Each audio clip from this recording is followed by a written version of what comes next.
नमस्कार, मेरा नाम है रवि। आपका स्वागत करता हूं अर्थवर्धन चैनल में। HDFC म्यूचुअल फंड अपना एक थीमेटिक कैटेगरी का फंड लॉन्च करने जा रहा है, जो कि है HDFC डिफेंस फंड। ये NFO 9 मई को ओपन हो जाएगा और 2 जून को क्लोज हो जाएगा। पूरे वर्ल्ड के अंदर जो डिफेंस के अंदर एक्सपेंडिचर है वो हमें यहाँ पर धीमे धीमे कम होते हुए देखने को मिल रहा है, लेकिन इंडिया ही एक ऐसी कंट्री है पूरे वर्ल्ड के अंदर जो अपना डिफेंस के अंदर एक्सपेंडिचर धीमे धीमे बढ़ाते जा रही है। किस रेट से कम हो रहा है यहाँ पर डिफेंस के अंदर एक्सपेंडिचर, वो आप यहाँ पर अपने स्क्रीन के अंदर देख सकते हैं। यूएसए के अंदर हम देख सकते हैं कि 2021 के अंदर यहाँ पर जो डिफेंस के अंदर एक्सपेंडिचर था वो था 801 बिलियन US डॉलर में। चाइना का जो डिफेंस के अंदर एक्सपेंडिचर था वो था 293 बिलियन US डॉलर्स, जबकि इंडिया के अंदर जो एक्सपेंडिचर था वो था 77 बिलियन US डॉलर्स का।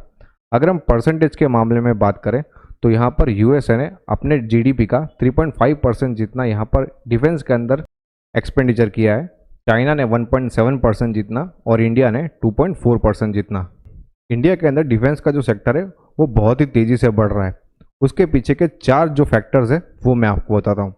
डिफेंस सेक्टर के अंदर यहाँ पर हमें बहुत ही तेज़ी से केपेक्स यहाँ पर बढ़ते हुए देखने को मिल रहा है। अगर केपेक्स की यहाँ पर बढ़ोतरी, अगर हम केपेक्स कितनी तेज़ी से बढ़ रहा है तो वो आप यहाँ पर अपने स्क्रीन में देख सकते हैं।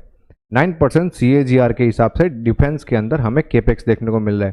केपेक्स का मतलब ये होता है कोई भी अगर कंपनी है वो नए प्लांट लगाती है या फिर नए मशीनरी लगाती है, उसके पीछे जो खर्चा होता है उसको कहते हैं कैपिटल एक्सपेंडिचर, शॉर्ट फॉर्म में कैपेक्स।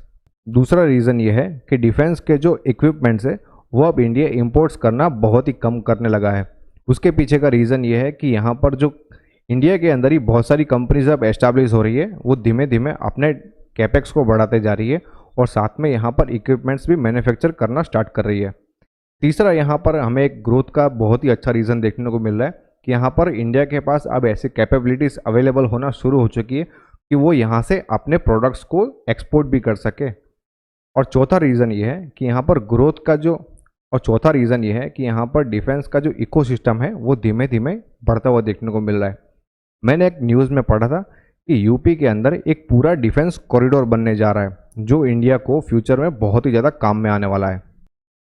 डिफेंस के अंदर कैपिटल एक्सपेंडिचर जो है वो हम यहाँ पर देख सकते हैं।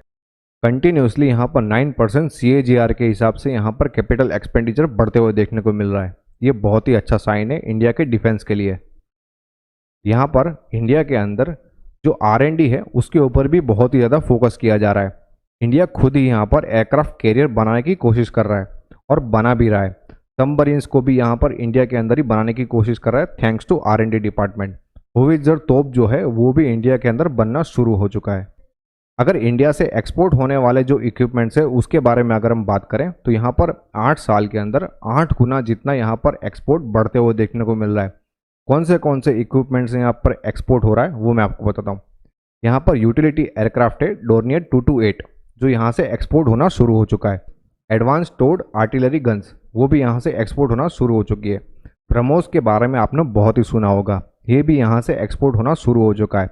आकाश मिसाइल सिस्टम भी यहाँ से एक्सपोर्ट होना शुरू हो चुका है।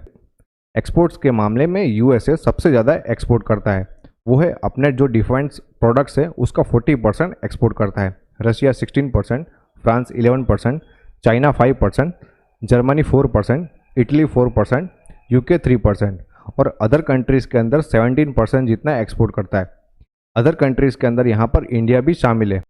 आगे आने वाले समय के अंदर यहाँ पर इंडिया का जो एक्सपोर्ट्स है वो डिफेंस के मामले में हमें ज़्यादा बढ़ते हुए देखने को मिलने वाला है। डिफेंस के मामले में इंडिया सेल्फ रिलायंस होने की कोशिश कर रहा है।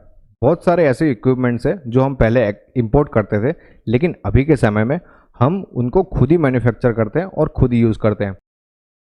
मतलब हमारी जो रिलायबिलिटी है अदर कंट्रीज़ के ऊपर वो हमें यहाँ पर धीमे धीमे कम होते हुए देखने को मिल रही है। अगर हम हेलीकॉप्टर की बात करते हैं, जो हमने खुद ही डेवलप किया है वो है लाइट कॉम्बैट हेलीकॉप्टर, जो हमने खुद ही डेवलप किया है और हम इसका एक्सपोर्ट भी करना धीमे धीमे शुरू करने वाले हैं। दूसरा, यहाँ पर मिसाइल सिस्टम के अंदर हमने सुना होगा मिसाइल सिस्टम्स के अंदर हमने सुना होगा पृथ्वी, आकाश, नाग, त्रिशूल और अग्नि जैसे मिसाइल्स है वो हमने खुद ही डेवलप किए हैं और हम खुद इसको अदर कंट्रीज़ के अंदर एक्सपोर्ट करना भी स्टार्ट करने वाले हैं, जो कि इंडिया के लिए बहुत ही अच्छी बात है। और ये मिसाइल्स के नाम भी ऐसे रखें कि दुश्मन अगर सुनेगा तो वो भी डर जाएगा। लाइट कॉम्बैट एयरक्राफ्ट जो इंडिया ने खुद ही डेवलप किया है और वो भी एक्सपोर्ट होने के लिए तैयार है। अब यहाँ पर पोर्टफोलियो की स्ट्रेटजी क्या रहने वाली है वो मैं आपको बताता हूँ। यहाँ पर बॉटम अप अप्रोच को यूज़ करने वाले हैं यहाँ पर पोर्टफोलियो क्रिएशन के लिए। यहाँ पर ग्रोथ और क्वालिटी स्टॉक्स को ही यूज़ करने वाले हैं अपने पोर्टफोलियो क्रिएशन के लिए। ये सारे stocks large cap, mid cap और स्मॉल कैप में से भी आ सकते हैं। इस फंड के अंदर टोटल 21 स्टॉक्स रहने वाले हैं। लार्ज कैप के अंदर से 2 स्टॉक्स रहेंगे, मिड कैप के अंदर से 1 स्टॉक रहेगा और स्मॉल कैप कैटेगरी में से 18 स्टॉक्स रहने वाले हैं। अगर इसको हम फर्दर बाइफरकेट करते हैं तो पब्लिक सेक्टर कंपनीज मतलब लिस्टेड कंपनीज में से यहाँ पर 8 स्टॉक्स रहने वाले हैं और प्राइवेट सेक्टर कंपनीज के अंदर से यहाँ पर 13 स्टॉक्स रहने वाले हैं। डिफेंस का जो रेवेन्यू है वो हम देख सकते हैं यहाँ पर 8% CAGR के हिसाब से यहाँ पर बढ़ता हुआ हमें देखने को मिल रहा है। इंडिया के पास ऑर्डर बुक की कोई कमी नहीं है। हम यहाँ पर देख सकते हैं कि ऑर्डर बुक भी बहुत ही अच्छा खासा अवेलेबल है और डिफेंस सेक्टर का जो ROE है मतलब रिटर्न ऑन इक्विटी वो भी हमें 2022 के अंदर 19% जितना देखने को मिल रहा है। HDFC डिफेंस फंड ये NFO 19 मई को ओपन हो जाएगा और 2 जून को क्लोज हो जाएगा। इस फंड का बेंचमार्क रहने वाला है Nifty India defence index TRI और इस फंड का एग्जिट लोड नील रहेगा। मतलब अगर आप इस फंड के अंदर से अपने पैसों को रिडीम करते हो तो आपको किसी भी तरीके का एग्जिट लोड पे करने की ज़रूरत नहीं रहने वाली है। इस फंड का NAV 10 रहेगा और एक्सपेंस रेशियो जैसे ही ये फंड लॉन्च हो जाएगा वैसे आपको पता चल जाएगा। ये एक ओपन एंडेड कैटेगरी का फंड रहने वाला है। मतलब आप इस फंड के अंदर कभी भी अपने पैसों को इन्वेस्ट कर सकते हो और कभी भी अपने पैसों को रिडीम कर सकते हो। ये रेगुलर और डायरेक्ट दोनों ही मोड में अवेलेबल रहेगा। इसमें ग्रोथ और डिविडेंड दोनों ही ऑप्शंस देखने को मिलेंगे। अगर आपको अपना इन्वेस्टमेंट स्टार्ट करना है तो आप SIP, लमसम, SWP या स्ट्रिप चारों में से किसी भी मोड में अपना इन्वेस्टमेंट स्टार्ट कर सकते हैं। मिनिमम इन्वेस्टमेंट की बात करें तो लमसम मोड में 100 रुपीज़ से आप अपना इन्वेस्टमेंट स्टार्ट कर सकते हैं या फिर अगर आपको अपनी SIP स्टार्ट करनी है तो मात्र 100 रुपीज़ पर मंथ से आप अपनी SIP स्टार्ट कर सकते हैं। अगर आपको अपने पोर्टफोलियो को फ्री में रिव्यू करवाना है तो नीचे दिए गए नंबर पर आप कभी भी कॉल कर सकते हैं या फिर अगर आपको कहीं पर भी इन्वेस्टमेंट करना है तो भी आप नीचे दिए गए नंबर पर कॉल कर सकते हैं। साथ में मैंने एक डिस्क्रिप्शन में लिंक दिया हुआ है, वहाँ से आप डायरेक्टली इस फंड के अंदर या फिर और भी कोई फंड के अंदर इन्वेस्टमेंट करना स्टार्ट कर सकते हैं।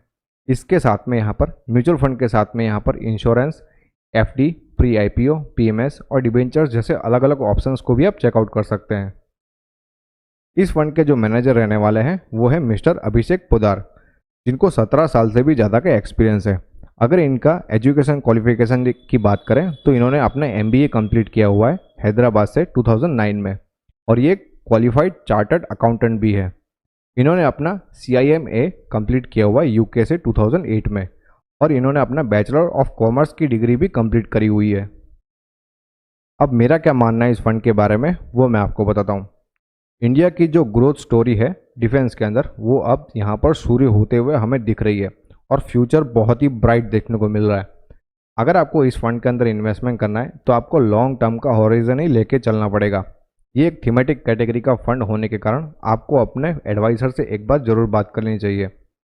अगर आपने और भी कहीं पर भी इन्वेस्टमेंट किया हुआ है तो इस फंड के अंदर इन्वेस्टमेंट करके आप अपने पोर्टफोलियो को डाइवर्सिफाई कर पाओगे। अगर आपको इन्वेस्टमेंट के रिगार्डिंग किसी भी तरीके के क्वेश्चन है तो मैंने अपना नंबर तो दिया हुआ है, साथ में आप हमें टेलीग्राम, ट्विटर और इंस्टाग्राम पर फॉलो करके अपने क्वेश्चंस को पूछ सकते हैं। होप ये वीडियो आपको पसंद आया होगा। अगर ये वीडियो आपको अच्छा लगा तो लाइक करो, शेयर करो और सब्सक्राइब करो। Thank you.